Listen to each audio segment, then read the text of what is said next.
এবার কাছাড়ের বরখোলা স্বাস্থ্যকেন্দ্রে স্থানান্তরের বিরুদ্ধে প্রতিবাদে ফুঁসছে জনতা।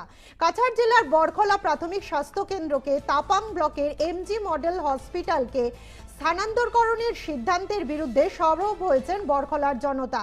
আসাম সরকারের স্বাস্থ্য বিভাগের সাম্প্রতিক নোটিফিকেশনের পরই বরখোলা বাজারের স্বাস্থ্যকেন্দ্রের সামনে এক প্রতিবাদ সভার আয়োজন করা হয়। সভায় বক্তব্য রাখেন বরখোলা ব্লক কংগ্রেসের প্রাক্তন সভাপতি দিলীপ কর, জেলা পরিষদ সদস্য ফরিদা পারভিন লস্কর, সেডো সংস্থার সভাপতি সত্যব্রত দে সহ বিশিষ্ট ব্যক্তিরা। তাদের দাবি 1970-এ প্রতিষ্ঠিত এই স্বাস্থ্য কেন্দ্রটি বরখোলার ঐতিহ্য ও বহু সম্প্রদায়ের মানুষের নির্ভরতার কেন্দ্র। স্থানান্তর হলে এলাকার সাধারণ মানুষ চরম দুর্ভোগে পড়বেন। প্রতিবাদকারীদের দাবি জানিয়েছেন প্রয়োজনে শীঘ্রই জেলা শাসকের কাছে জানিয়ে দিয়েছে।